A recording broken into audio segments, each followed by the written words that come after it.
Toute âme forgée contre toi sera sans effet, et toute langue qui s'élèvera en justice contre toi, tu la condamneras.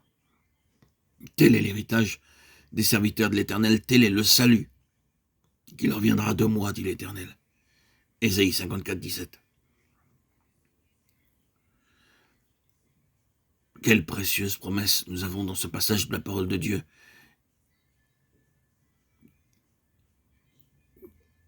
Combien parmi nous ont souffert et ont été malheureux à cause de l'opposition de quelqu'un.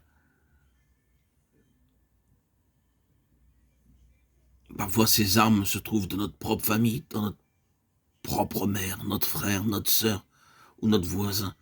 Ils essayent de nous accuser au sujet de beaucoup de choses. Certains parleront mal pour causer du dommage à ceux qui veulent grandir spirituellement et obéir à la parole de Dieu. Nous avons une promesse merveilleuse, si précieuse, dans Ésaïe 54, 17.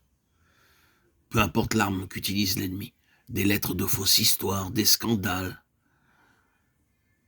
Dieu dit dans sa parole, toute arme forgée contre toi sera sans effet.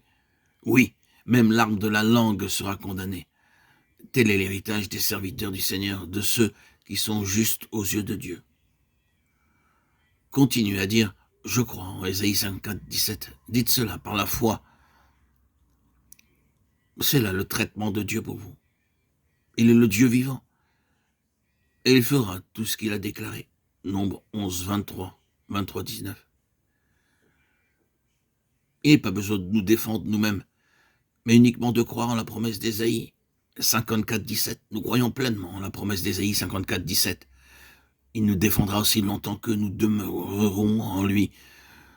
Dieu nous gardera, il ne permettra aucune arme d'aucune espèce de prospérer contre nous, pourvu que nous continuions de le louer, de nous confier en lui et de proclamer ses promesses. Ainsi en est-il de ma parole qui sort de ma bouche. Elle ne retourne point à moi sans effet, sans avoir exécuté ma volonté et accompli mes desseins. Oui, vous sortirez avec joie et vous serez conduits en paix. Les montagnes et les collines éclateront d'allégresse devant vous et tous les arbres de la campagne battront des mains. Lorsque nous recevons la parole de Dieu par la foi, non seulement nous nous réjouissons, mais nous sommes rendus capables de partager cette joie avec les autres. Selon la promesse du Seigneur, les Juifs ont commencé à revenir en Terre Sainte, et ceci de 90 pays différents.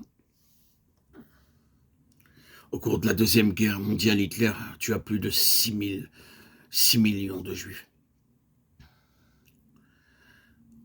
Aujourd'hui, ce pays qui était stérile est devenu un pays fécond. Lui qui était désertique est rempli d'une nature féconde. Nous aussi, nous sommes spirituellement remplis d'épines, de ronces dans nos pensées, nos paroles, nos actes. Mais Dieu promet que tout cela peut être ôté et remplacé par les grâces et les vertus du Seigneur Jésus-Christ. Que nous ne soyons plus des déserts, afin qu'un jour nous soyons semblables à lui.